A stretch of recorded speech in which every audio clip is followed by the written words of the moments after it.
Bonjour tout le monde, bienvenue à cette toute nouvelle émission du Passeport muséal. Pour l'émission d'aujourd'hui, nous sommes dans le village de Saint-Charles-Borromée au 895 rue Visitation, tout près de Joliette, pour visiter le musée Antoine Lacombe. C'est parti! Alors, nous débutons la visite avec Odile Barbeau, qui est coordonnatrice à la maison Antoine Lacombe. Bonjour! Bonjour!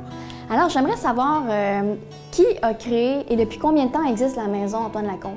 Bien, en fait, la maison Antoine Lacombe a été achetée en 1989 par la municipalité de Saint-Charles-Borromée et c'est à ce moment-là que c'est devenu le centre culturel de la municipalité et que depuis ce temps-là, on tient diverses activités là, dans la maison. Donc, ça date depuis 1989.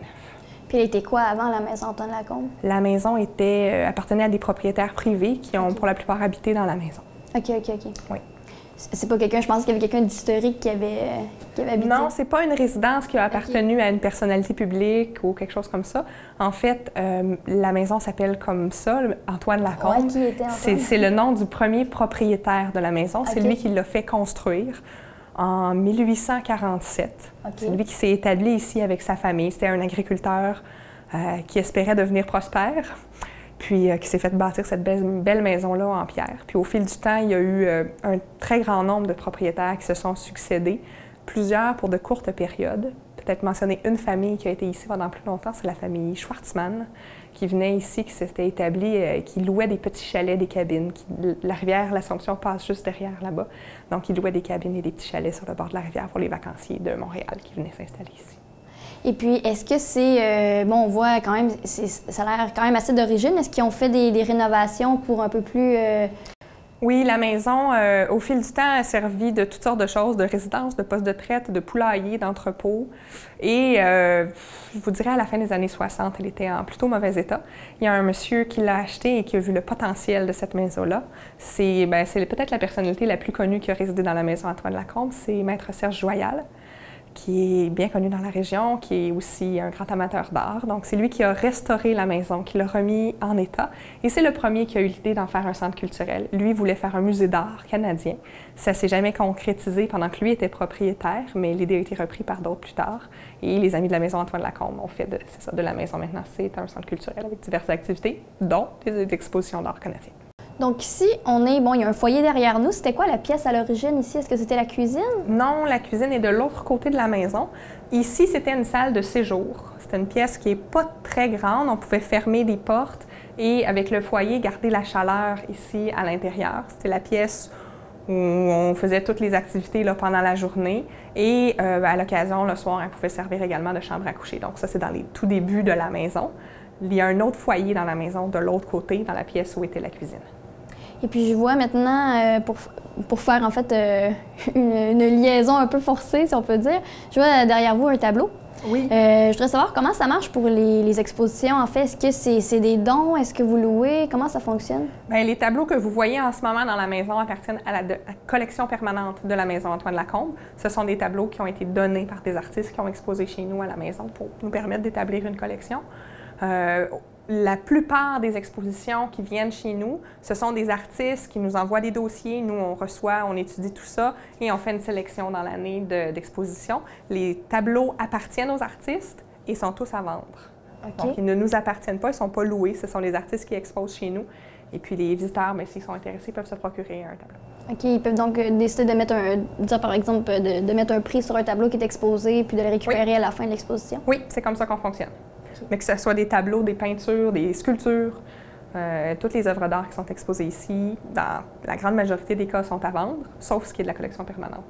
Puis est-ce que dans les gens qui exposent, est-ce qu'il y a des choses que c'est des reproductions ou c'est des gens qui ont reproduit, par exemple, des tableaux célèbres ou des choses comme ça? Non, nous, ce sont vraiment des œuvres originales qu'on expose.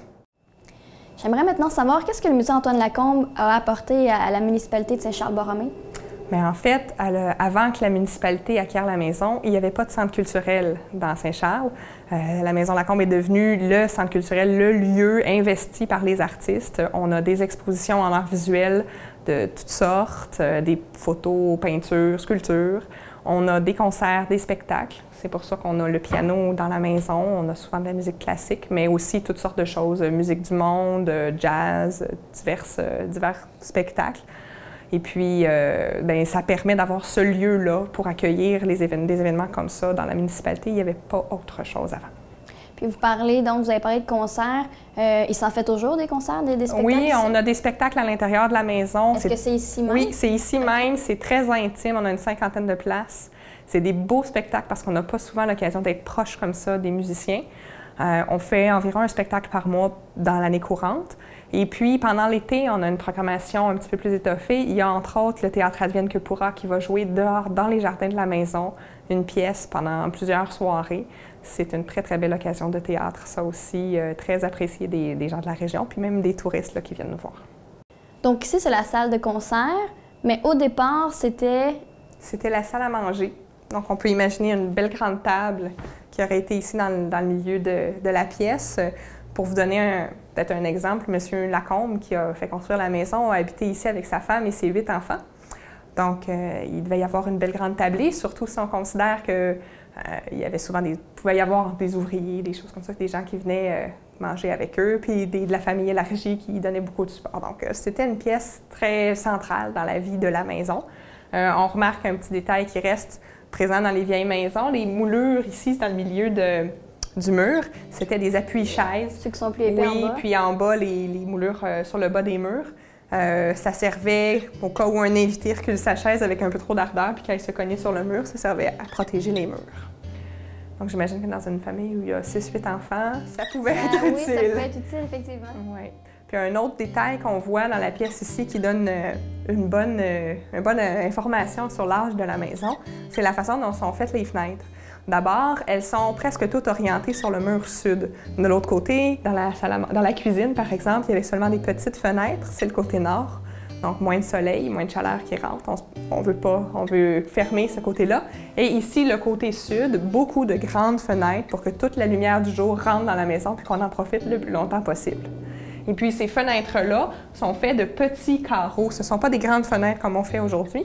C'est simplement parce que le verre venait d'Europe et devait être transporté par bateau jusqu'ici, jusqu'au Québec, pour être utilisé dans la construction. Et comme le verre, c'est fragile, ça se casse facilement. Dans le transport, plus les carreaux étaient grands, plus c'était difficile, plus ça coûtait cher. Donc, on faisait des petits carreaux qui se transportaient plus facilement. On cachait ça dans des balles de foin ou divers matériels pour protéger. Et on utilisait des petits carreaux pour faire des grandes fenêtres de carreaux comme ça. J'aimerais savoir, en fait, le piano. Est-ce que c'est un piano qui date approximativement de la même époque ou c'est un piano récent? Non, malheureusement, on n'a pas un piano historique assorti à la maison. C'est un bon piano de qualité, mais il n'y a pas une histoire particulière.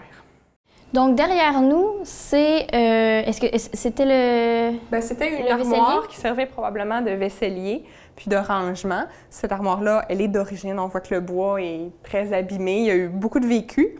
On peut constater que cette armoire-là a été restaurée. En fait, quand on regarde la grandeur des carreaux, si on compare avec les fenêtres qu'on vient de voir, les carreaux sont beaucoup plus grands, donc ça dénote que c'est des carreaux qui sont plus récents.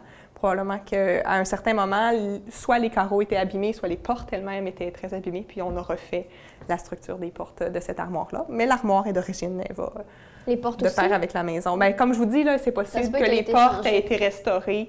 Est-ce qu'on a gardé la structure exacte, tout ça? Malheureusement, ça, je ne peux pas vous le dire, mais l'armoire, la structure principale date de la même époque que la maison. J'aimerais ça aussi qu'on parle du plafond. Donc, on a mentionné que le plafond est plus haut que les maisons d'époque. Oui, si on compare avec la moyenne des maisons de cette époque-là, le plafond est beaucoup plus haut. La maison est très lumineuse, très aérée. C'est une particularité de la maison Antoine Lacombe. La famille Lacombe a fait construire sa maison comme ça. Il voulait de l'espace, j'imagine, et puis ça donne une maison qui a un très, très beau résultat. Le plafond est entièrement en planches de bois. Et si on monte au deuxième étage, on peut remarquer que la planche qui fait le plafond, c'est également le plancher du deuxième. Donc, c'est une même planche très épaisse qui fait la structure entre le plafond, si on veut, le plancher du deuxième étage, puis le plafond. Alors ici, c'est l'accueil de la maison Antoine Lacombe, mais à l'origine, c'était la cuisine. Oui, c'était la cuisine. Il y a un foyer de l'autre côté. Puis ici, l'armoire qu'on voit derrière nous, c'était le frigidaire de l'époque, si on veut. C'est une armoire à glace. Elle est placée dans un mur de pierre très épais. Ça garde la fraîche. Et c'est le mur nord de la maison. Donc, c'est vraiment l'endroit où il y avait le moins de soleil qui frappait sur la maison, le plus frais, le côté le plus frais de la maison. Donc, cette petite armoire-là servait pour conserver les aliments. On mettait des blocs de glace. Puis juste mettre la main près de l'armoire, on sent l'air frais qui s'en dégage. C'est un coin qui est très, très... Bien, c'était bien placé.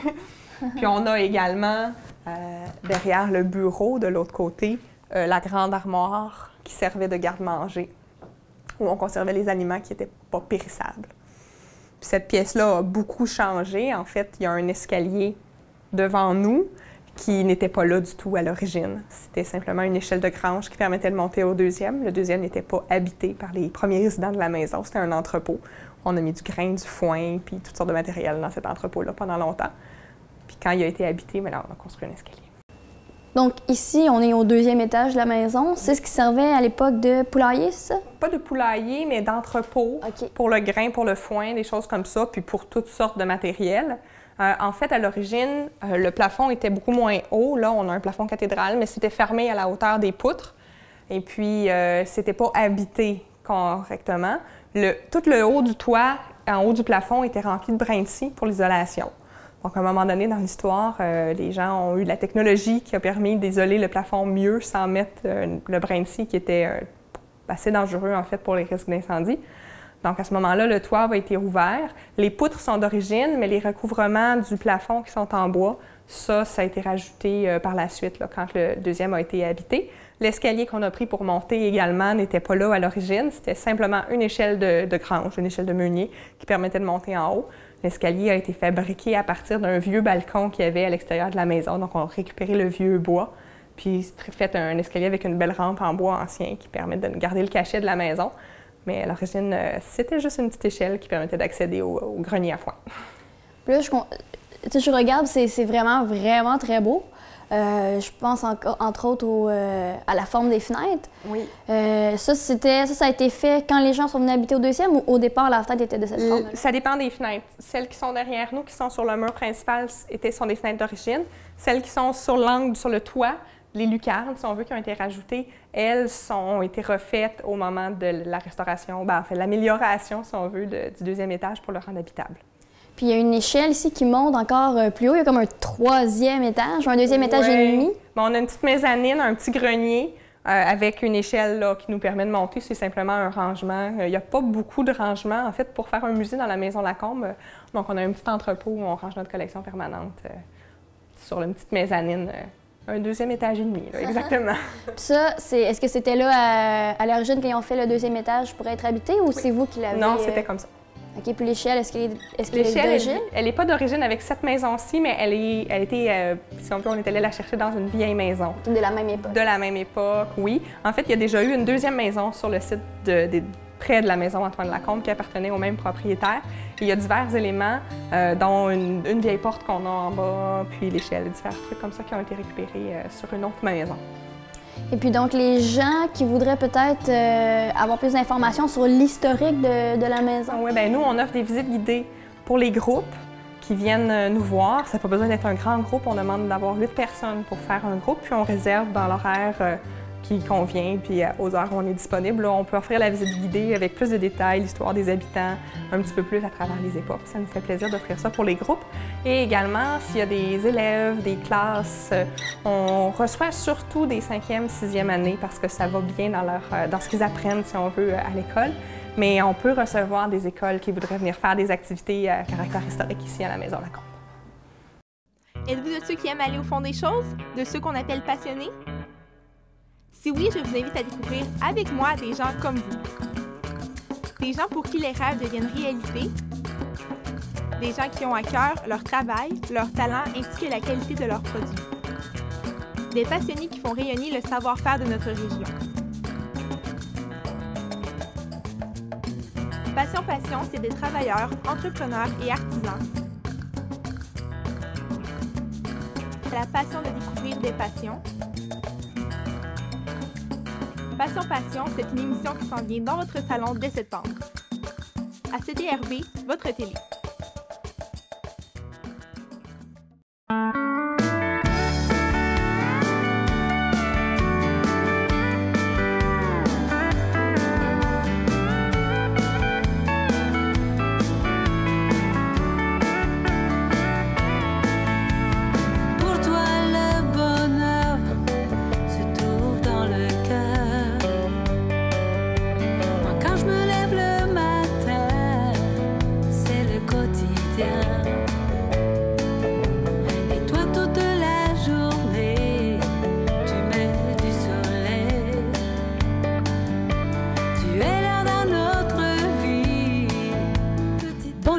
ici Diane Morin. Bienvenue à votre émission Le Relais du Country. Alors, nous sommes maintenant à l'extérieur de la maison Antoine Lacombe, dans les jardins, et c'est l'élément le plus populaire auprès des visiteurs. Oui, effectivement, les jardins, c'est vraiment très apprécié de nos visiteurs. Nous, on se trouve en ce moment dans le jardin anglais. On a également un jardin français. C'est un des éléments très appréciés parce que les gens peuvent venir visiter en tout temps. C'est gratuit, c'est magnifique. Les jardins sont très bien entretenus. Et puis, je pense qu'un jardin de cette qualité-là, dans la région, il n'y en a pas beaucoup. Les gens l'apprécient beaucoup. Et on est très chanceux parce qu'il y a plusieurs artistes qui ont contribué à embellir nos jardins en nous permettant d'installer des sculptures dans les jardins. Donc, derrière nous, on voit Mutation de Ginette Trépanier. Et puis, il y en a comme ça à divers endroits dans le jardin qui sont mis en valeur par la végétation et qui nous permettent d'enrichir notre jardin puis de faire un bel échange entre les arts et l'horticulture. Donc, le jardin existe depuis? Depuis 1994, le jardin anglais, oui. Vous avez parlé donc qu'il y avait un jardin anglais, un jardin français. C'est quoi un peu la différence? Bien, le jardin anglais, comme vous le voyez, c'est plus fermé. Il y a beaucoup d'arbres. Ce sont des petits sentiers sinueux. Tandis que le jardin français, c'est, on pense à Versailles quand on pense jardin français, une belle grande allée très droite avec la fontaine, les arbustes qui sont taillés, très rectangulaires, là, des formes vraiment précises. Donc le jardin français va être beaucoup plus rectiligne que le jardin anglais, qui a un petit côté un peu plus sauvage, un peu plus discret, jardin caché. C'est vrai que ça fait un peu plus sauvage. On entend ici un peu la chute. Il y a l'étang juste à côté et il y a des poissons même dans les étangs. On a une petite chute avec un bassin, quelques poissons rouges qui vivent là à l'année. L'étang est assez profond, donc on peut les conserver comme ça.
Alors, on est maintenant dans une autre partie du jardin de la maison Antoine Lacombe.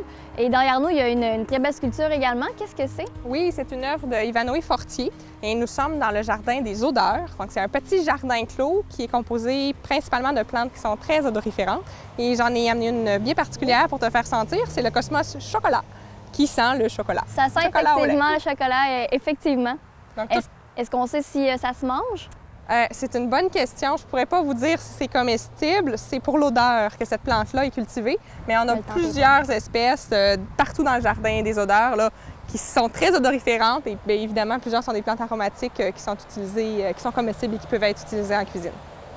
Mais pas seulement. Alors, derrière nous, il y a quand même une très belle sculpture. Qu'est-ce que c'est? Bien, en fait, c'est une statue de Saint-Isidore, qui est le patron des jardiniers. On se retrouve ici dans la partie du jardin qui est les jardins potagers. Quelques-uns des jardinets sont des jardins de démonstration, mais la plupart sont les jardins communautaires des résidents de Saint-Charles-Borromée. Les gens qui sont intéressés peuvent cultiver leur potager chez nous. Ça donne très faim, hein? Déjà, je regarde les belles tomates. Oui, on a plein de belles tomates, de beaux légumes qui poussent autour de nous. Puis ça coûte combien si les gens voudraient avoir leur propre jardin? C'est 10 $ pour l'année. Et les jardins sont engraissés, arrosés. Tout est préparé au début de la saison avec le compost. Tout au long de l'été, le système d'arrosage s'occupe d'arroser les potagers. Donc pour les gens, c'est une belle opportunité pour faire une somme relativement modique. Donc les résidents ont seulement à venir planter ce qu'ils veulent et venir chercher qui ont planté? Chaque résident qui est intéressé doit venir nous voir et se mettre son nom sur la liste d'attente. Tôt au printemps, on prend les noms et puis on distribue les jardinets au premier arrivé, premier servi. On n'en a pas énormément, malheureusement. Je pense que s'il y en avait plus, il y aurait preneur. Mais l'espace qu'on a, on le donne une parcelle aux résidents qui sont intéressés. Puis là, les gens y cultivent comme ils souhaitent. On a quelques restrictions, mais c'est très, très simple là, ce qu'on demande. Alors, nous sommes maintenant devant des plantes, ma foi, assez exceptionnelles. Oui, bien, on est devant une des quelques plates-bandes qu'on a, qui est une collaboration avec Décostyle. Donc, c'est une série, une série de végétaux tropicaux qui sont cultivés pour leur feuillage, qui sont très particuliers, très colorés.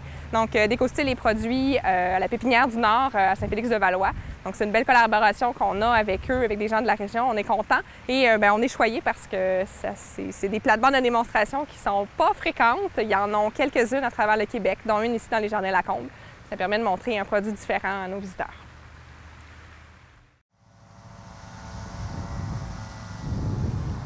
Alors, tout à l'heure, je vous ai demandé, l'endroit qui était le plus populaire auprès des visiteurs, c'est les jardins. Oui. Mais vous, l'élément dont vous êtes le plus fier, ce serait quoi? Bien, nous, à la Maison Antoine Lacombe, ce qu'on est le plus fier, c'est notre programmation. On est très heureux de pouvoir offrir quelque chose de diversifié et de grande qualité pour nos visiteurs. On a des expositions tout au long de l'année en art visuel, des peintures, des photographies, à l'occasion des sculptures, plusieurs expositions de groupe aussi. Et c'est toujours des expositions d'une grande qualité, diversifiées. On est fiers d'offrir ça à nos visiteurs. Même chose pour ce qui est des événements, là, des concerts, les spectacles. On va chercher des noms intéressants. Souvent des gens qui ne sont pas très connus, qui sont en début de carrière, mais on a des beaux spectacles.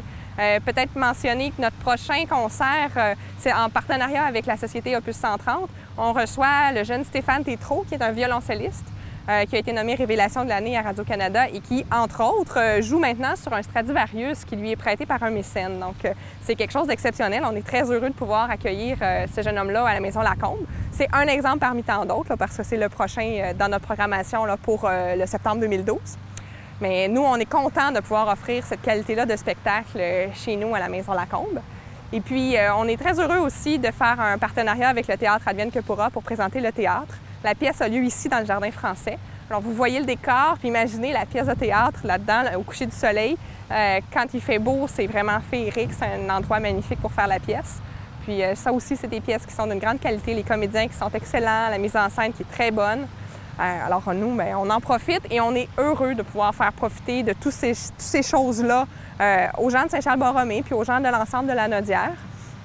Et puis, une de nos priorités, c'est de maintenir ça à des coûts qui sont très, très raisonnables. L'accès à la maison et au jardin est gratuit.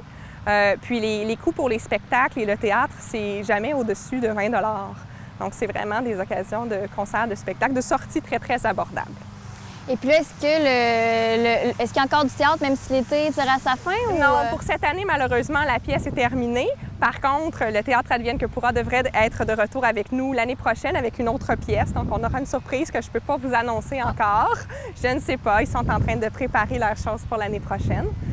Puis pour ce qui est des spectacles, en fait, il y a Stéphane Tétrault dont je vous ai parlé. On aura également un spécial d'Halloween avec les gens de la Courgerie et de la Guilde du pain d'épices qui viennent raconter des contes pour les enfants. Ça va être à la fin octobre.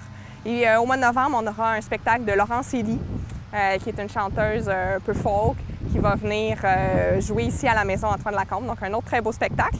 Pour ce qui est des expositions, dans les prochains jours, là, pour le début septembre, c'est une exposition de groupe avec des pastels, différents artistes, différents styles, mais qui ont tous en commun d'utiliser le pastel comme médium. Par la suite, on aura l'exposition de peinture de Gisèle Lépicier. Et puis, bien, au mois de novembre, juste avant les fêtes, on fait une exposition de petit format. C'est une bonne occasion, en fait, d'offrir des cadeaux. Ce sont des toiles de format réduit et de prix un petit peu plus réduit. Donc, si vous vous intéressez à l'art, vous voulez faire un cadeau pour les fêtes à quelqu'un qui aime les belles peintures, bien, c'est une bonne occasion de venir faire un tour à la Maison Lacombe puis de faire une pierre deux coups. Et puis, la saison se termine en décembre, donc pour Noël? Nous autres, la saison se termine vers le mois de décembre. Et puis, on va réouvrir au début février. La programmation 2013 n'est pas encore complétée, donc je ne peux pas vous en parler. Par contre, c'est sûr qu'on a une exposition par mois en moyenne à partir de février et un concert ou spectacle par mois. On a toujours aussi des événements un peu surprises dans l'été. Cette année, on a eu la fête champêtre qui revenait pour la 4e année. Est-ce qu'elle reviendra l'année prochaine? Est-ce qu'on aura quelque chose d'autre? C'est encore un mystère. C'est une surprise. On va voir comment la programmation se planifie là, dans le courant de l'automne. Et puis, peut-être que je peux inviter les artistes qui sont intéressés soit à venir donner un spectacle, ça peut être de la musique, ça peut être des lectures, diverses choses, ou bien des artistes qui seraient intéressés à venir exposer chez nous en solo, en duo ou en groupe. Vous pouvez venir nous voir. On aime ça, recevoir des dossiers, des idées de qu'est-ce qu'on pourrait présenter chez nous. Ça nous fait toujours plaisir. J'invite les gens qui sont intéressés à consulter notre site Internet au www.maisonantoinelacombe.com. Donc, la plupart des informations sont là. Puis ceux qui ont des questions, ils peuvent m'appeler 450-755-1113. Et je suis là le mercredi, jeudi et vendredi à la Maison Lacombe pour répondre aux questions des artistes qui sont intéressés à exposer chez nous. L'appel est lancé!